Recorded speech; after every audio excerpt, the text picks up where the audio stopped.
Human rights is, geez, that's a good question. Human rights. Well, that's a tough one. Wow. Права человека. I don't even know how to give that a definition. I would probably have to do a little bit of homework or something. Any right that I think just as a normal, human, any... The rights that humans have?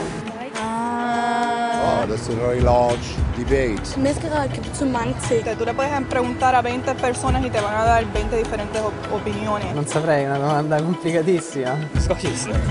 Yes, we just take them for granted that they're there, but we don't even consider what they are.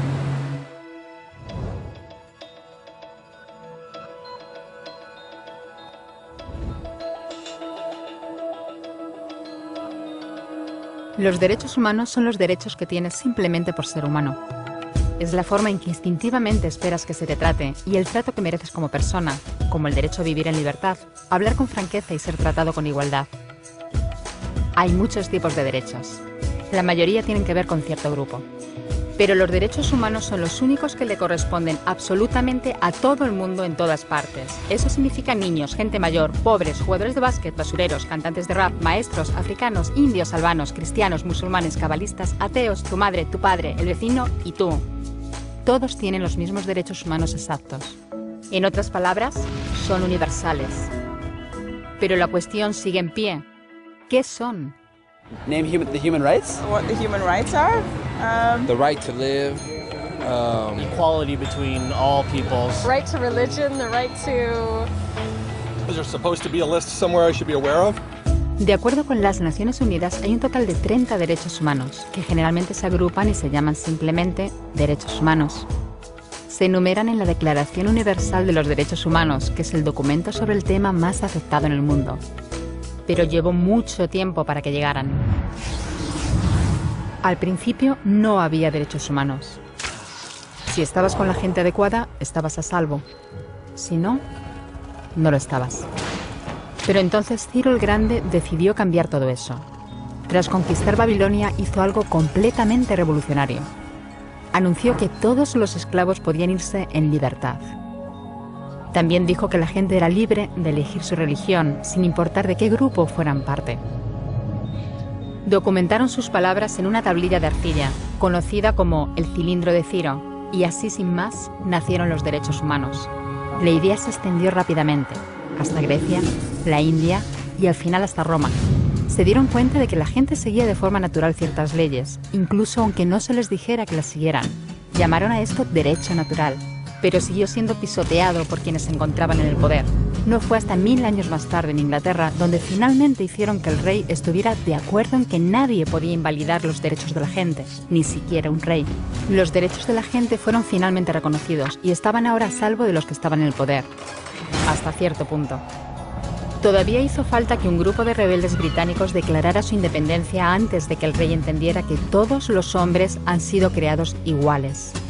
Es decir, no es que a él le gustara la idea, sino que no pudo pararles, y así nació América. Los franceses siguieron inmediatamente con su propia revolución por sus propios derechos. Su lista era más larga e insistían en que esos derechos no eran solo inventados, eran naturales. El concepto romano de derecho natural se había convertido en derechos naturales. Por desgracia, no todo el mundo estaba tan entusiasmado. En Francia, un general llamado Napoleón decidió derrocar la nueva democracia francesa y se coronó a sí mismo emperador del mundo. Y casi tuvo éxito. Pero los países de Europa unieron fuerzas y lo derrotaron. Y los derechos humanos eran una vez más un tema candente. Se redactaron acuerdos internacionales garantizando ampliamente muchos derechos por toda Europa, pero solo a través de Europa. El resto del mundo de alguna forma todavía no cualificaba. En vez de eso fueron invadidos, conquistados y consumidos por los enormes imperios europeos. Pero entonces un joven abogado de la India decidió que ya había sido bastante.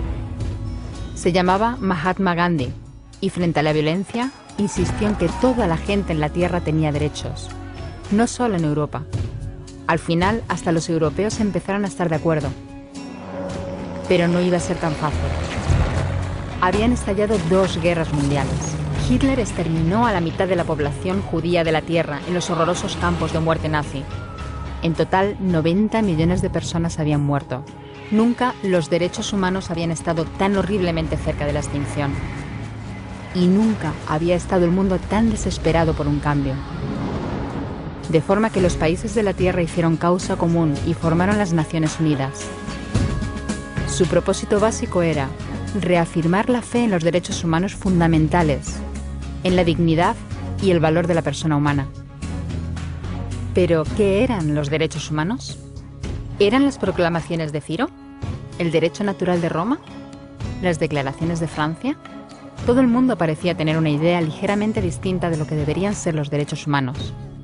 Pero bajo la supervisión de Eleanor Roosevelt, finalmente se pusieron de acuerdo en una serie de derechos para absolutamente todo el mundo. La Declaración Universal de Derechos Humanos. El concepto francés de los derechos naturales se había convertido finalmente en los derechos humanos. Así que, en resumen, al principio solo unos cuantos afortunados tenían derecho alguno, hasta que uno de ellos decidió, oye, otra gente también debería tener derechos, lo que fue estupendo, salvo que no todo el mundo estuvo de acuerdo. Y solo que llevó unos cuantos miles de años de lucha, declaraciones y más lucha hasta que finalmente todo el mundo estuvo de acuerdo en que los derechos humanos deberían ser para todos. Y vivieron felices y comieron perdices. Salvo que hay un pequeño problema. Si la gente tiene derecho a la comida y el cobijo, ¿por qué hay 16.000 niños muriendo de hambre cada día? 1 cada 5 segundos. Si la gente tiene libertad de expresión, ¿por qué hay miles de personas en prisión por hablar claro? Si la gente tiene derecho a la educación, ¿por qué hay más de 1.000 millones de adultos incapaces de leer? Si la esclavitud ha sido abolida verdaderamente, ¿por qué hay 27 millones de personas todavía esclavizadas hoy en día? Más del doble de las que había en el siglo XIX. El hecho es que, cuando se firmó, la Declaración Universal de los Derechos Humanos no tenía la fuerza de la ley. Era opcional. Y a pesar de muchos más documentos, convenciones, tratados y leyes, todavía es poco más que palabras en una página. Así que la cuestión es, ¿quién hará que esas palabras sean una realidad? Cuando el Dr. King se manifestó en pro de la igualdad racial, se estaba manifestando por los derechos que las Naciones Unidas habían garantizado hacía casi 2 décadas. Pero con todo, se manifestó.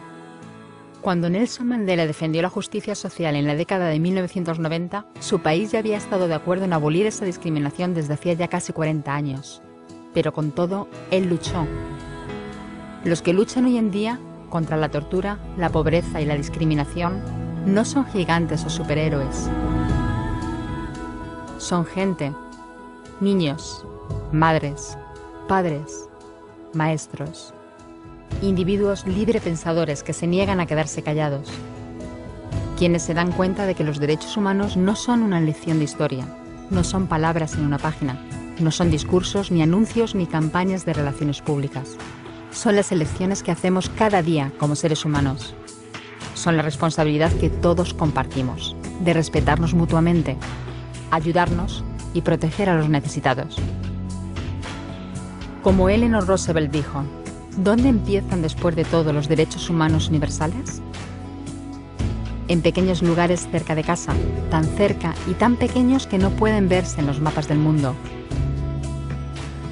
Aún así, son el mundo de la persona individual, el barrio donde vive, la escuela o la universidad a la que asiste, la fábrica, la granja o la oficina donde trabaja. Esos son los lugares donde cada hombre, mujer y niño buscan justicia igualitaria, igualdad de oportunidades, dignidad igualitaria sin discriminación. A menos que esos derechos tengan un significado ahí, tienen muy poco significado en cualquier otra parte.